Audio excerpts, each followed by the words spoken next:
Issue 25. We start out on South Island, which is explained to also be the location of Emerald Hill Zone and not just Green Hill, which is certainly a difference from the games where Emerald Hill was on Westside Island instead.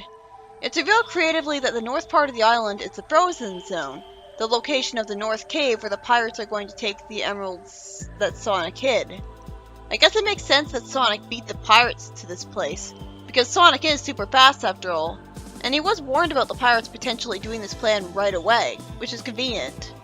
Sonic jumps into the air and makes some icicles drop on various pirates from the ceiling, which doesn't kill them from the sharp icicles landing on them.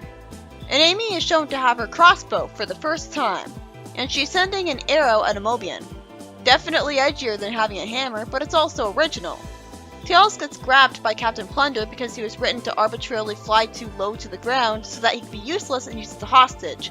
Sonic lampshades, "Nice going, Pixel Brain," and tells him to take the emeralds in exchange for Tails, rather than just spin dashing at the pirate leader and beating him senseless until he lets him go. I mean, this version of Sonic isn't a softie by any means. He's probably got a plan though to justify this. Then Tails reveals that the Chaos Emeralds have been charged with pure evil from Kinderborg's evil-sucking device. Really? I didn't know that.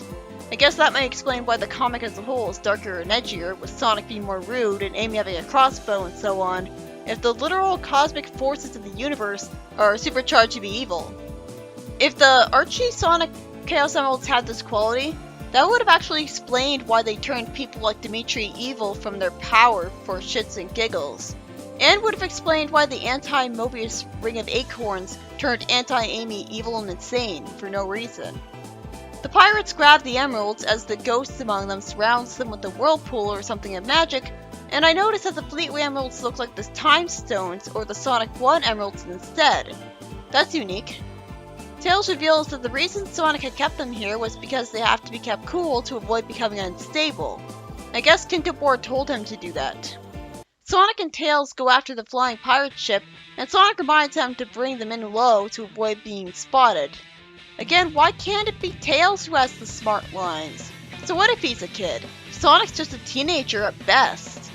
Tails warns Sonic about the emeralds doing something to the pirates, and it's revealed that rather than the evil emeralds exploding the pirates or something, or making them way more evil, it doesn't even have to be a lethal attack, they could just comically fly away. Instead, the emeralds decide to turn them all into hippies. This Deus Ex Machina letting Sonic get the emeralds when it could have easily just been written to have Sonic steal them back with super speed just fine anyways, is even lampshaded, as Tails assumes that the evil in those emeralds turned the pirates into hideous monsters. When even a character in a story has a more logical idea of how the plot would have turned out, the writer should have known something was wrong. Was this supposed to be a joke? That's not funny. Out of nowhere, Sonic reveals that the emeralds absorb evil, not radiate it, explaining why the pirates were turned into peace-loving hippies.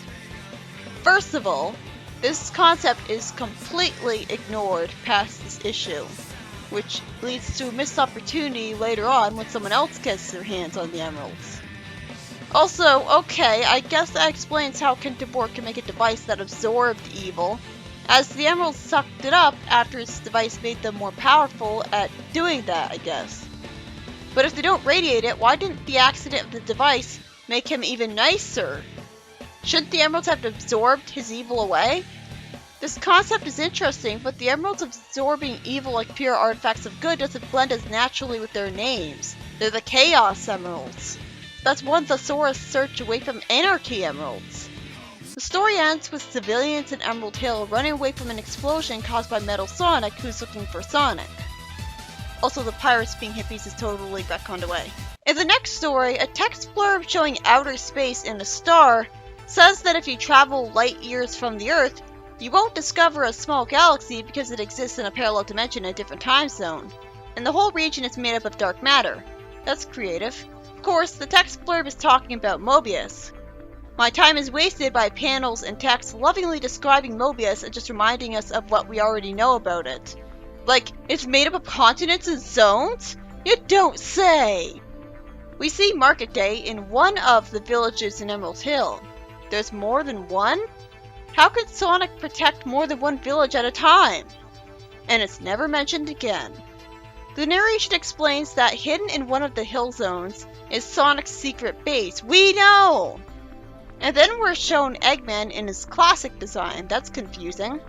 The narration explains that after some serious setbacks that the text blurb doesn't explain about at all, Eggman set up home in the special zone. We know that too. The story could have just skipped to this point instead of treating us like idiots. In the special zone, a buzz bomber says that reports are coming in of a disturbance in Starlight Zone and his squad is responding. Oh, never mind, it doesn't lead to anything. More recap. Even the recap machine issue in Archie was more natural than this. Miracle Planet is introducing as orbiting Mobius. I could have figured that. And the place only seems to be uninhabited.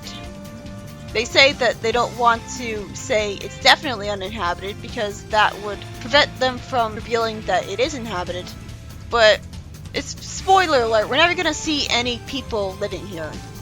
I guess I'm expected to believe that Eggman is too busy with ruining his own planet to wreck Miracle Planet, and thus leaves it entirely unspoiled. Otherwise, he would have spoiled the entire planet by now. We're given some more exposition dumping, this time about Sonic CD's story points. It's revealed why the narrator kept talking to us like he's an actual character in the universe. He's the Kintabor computer, who apparently knows everything about Mobius. Mobius better have had internet access at one point to justify him knowing so much. The story Worth Something was by Nigel Kitching, and it's about the heroes failing to defeat the pirates despite having Sonic the freaking Hedgehog with them, who doesn't immediately proceed to beat the pirate leader senseless when he grabs Tails way too easily. Instead, the plot is resolved by the interesting revelation that not only are the emeralds generally kept in a cold place like the Frozen Zone to keep them stable, but they absorb evil just from being around it, making the pirates into peaceful hippies. Well, that's sweet of the emeralds to do. But if Chaos Energy is evil absorbing, why didn't it absorb the evil in Sonic after all the times he's taken advantage of it and make him a nice person? And the exact same logic could be applied to Eggman for the same reason. Shouldn't he be made nicer? And isn't Ring Energy just weaker Chaos Energy? Shouldn't, Sonic goes super with Ring Energy and it brings out the evil in him. What's that about absorbing it? That's so backwards. That concept was introduced too late to make sense and wasn't even necessary. The heroes could have just won the fight with the pirates normally. I was expecting with that foreshadowing that the emeralds would be the opposite, and would blow up the pirates from their instability and evilness, even if non-lethally. Tails' assumption of what really happened makes more sense than the hippie thing. And the second story, by Nigel Kitching, isn't worthy of being called a story, because it's just an exposition dump with almost nothing but narration keeping you totally detached, when the exposition is mostly stuff we already know, stating the obvious about Mobius, until it tells you more stuff the audience already knows, but it's about Sonic CD this time. This is just a waste of comic space that didn't even need to exist.